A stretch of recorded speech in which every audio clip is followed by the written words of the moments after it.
Il y a un moment dans la vie où l'on comprend que rien n'est vraiment par hasard.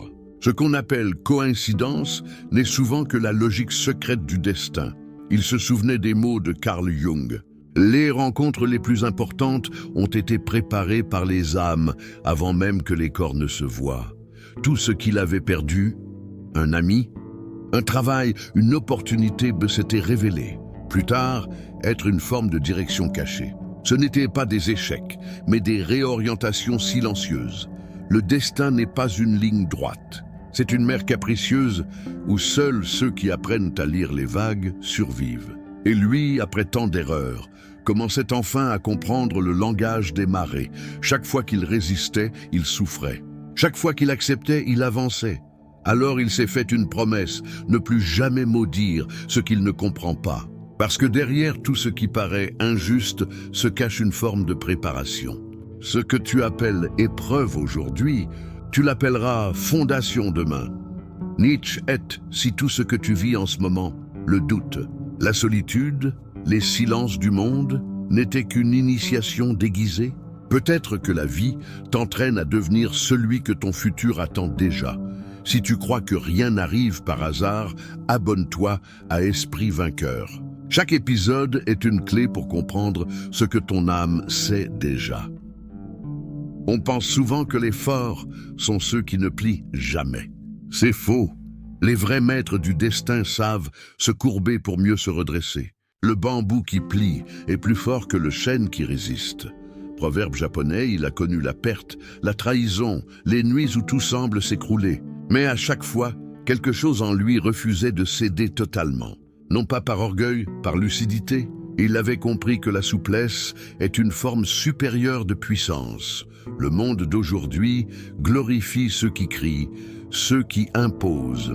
Mais les véritables bâtisseurs, eux, apprennent à écouter le vent avant d'ériger des murs. Il se souvenait de Bruce Lee. Sois comme l'eau, mon ami. Adapte-toi à la forme, mais ne perds jamais ta nature. Alors il a cessé de lutter contre ce qu'il ne contrôlait pas. Il a appris à utiliser la force même de la tempête pour avancer. Chaque douleur était un levier, chaque chute un appel, et chaque silence une invitation à grandir. Ah, si tu traverses une tempête en ce moment, commente « Je plie, mais je ne romps pas ». Que cette phrase devienne ton pacte avec la résilience. Il y a des hommes que rien ne semble pouvoir briser. Non parce qu'ils sont plus forts que les autres, mais parce qu'ils ont appris à transformer la douleur en feu.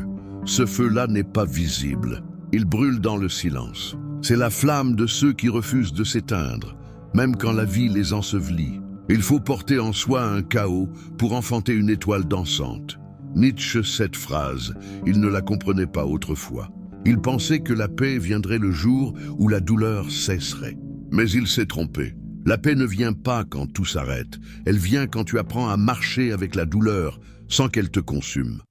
Le feu intérieur, c'est la discipline du cœur. C'est continuer à croire quand tout s'effondre, continuer à agir quand plus rien ne répond, et continuer à aimer même quand l'amour t'a déchiré. Chaque blessure devient un combustible, chaque trahison un morceau de bois dans ton brasier intérieur.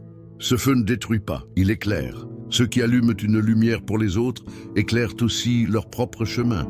Bouddha alors, il a décidé de ne plus fuir, de ne plus chercher le confort mais la clarté, de transformer chaque colère, chaque regret en énergie pure, car il a compris une chose, le monde appartient à ceux qui savent transformer leur feu, pas à ceux qui l'étouffent. Le destin ne donne pas de seconde chance, il observe simplement ce que tu fais de la première. Il a allumé en lui cette flamme tranquille, celle du calme dans la force, du courage dans le doute et de la lumière dans la nuit. Et ce feu-là, personne ne pouvait le lui prendre. Si tu sens ce feu en toi, laisse un en commentaire. Partage cette vidéo à quelqu'un qui traverse l'obscurité, qu'il comprenne que le feu intérieur ne s'éteint jamais tant qu'on le protège. Le silence est une arme redoutable. Nelson Mandela l'avait compris lorsqu'il déclara « Le courage n'est pas l'absence de peur, mais la capacité de la vaincre ». Cette phrase, souvent citée, est rarement comprise dans toute sa profondeur. Car affronter la peur, ce n'est pas toujours monter au front. Parfois, c'est rester debout dans l'obscurité quand personne ne vous regarde, quand l'espoir lui-même semble avoir déserté votre camp. Les héros silencieux ne portent pas toujours d'uniforme.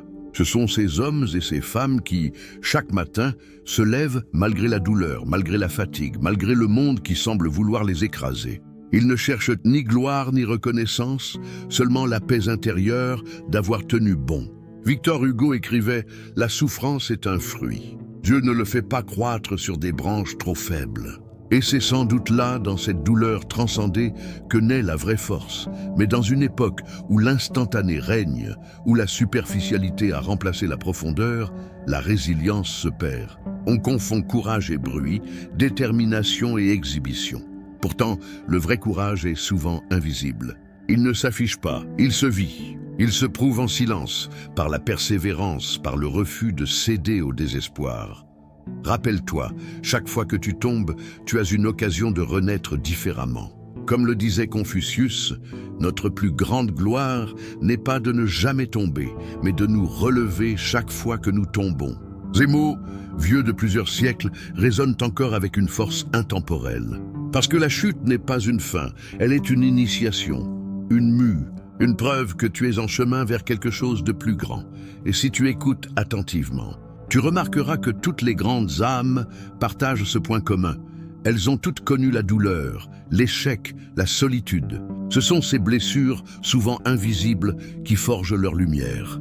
Steve Jobs, dans son célèbre discours à Stanford, disait « Vous ne pouvez pas relier les points en regardant vers l'avant. Vous ne pouvez les relier qu'en regardant en arrière. Chaque épreuve, chaque perte, chaque déception fait partie d'un plan plus vaste.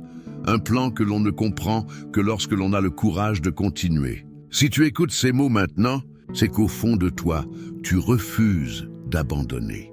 Alors respire. Tiens bon. Tu n'as pas traversé tout ce chemin pour t'arrêter ici. Le monde a besoin de ton histoire, même si elle te semble insignifiante aujourd'hui. Et rappelle-toi cette phrase d'Ernest Hemingway. Le monde brise tout le monde. Et après, certains sont forts aux endroits brisés. Ce n'est pas dans la perfection que se cache ta grandeur. C'est dans tes cicatrices. À suivre, chapitre 5, la lumière ne vient jamais du hasard. Il existe un moment, imperceptible mais décisif, où l'être humain comprend que la vie n'est pas une suite d'accidents, mais un tissage précis d'événements, de douleurs, de rencontres et de silences. Ce moment, c'est celui où la conscience s'éveille. C'est l'instant où l'on cesse de se demander « Pourquoi moi ?» pour commencer à se dire « C'était pour moi ». Carl Jung disait « Ce à quoi tu résistes, persiste. Ce que tu regardes en face disparaît ».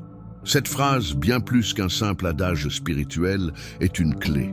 Elle nous apprend que la lumière ne vient jamais du hasard. Elle se mérite. Elle naît du regard lucide que l'on porte sur nos propres ombres. Ceux qui prétendent être éclairés sans avoir connu la nuit ne font qu'imiter la clarté.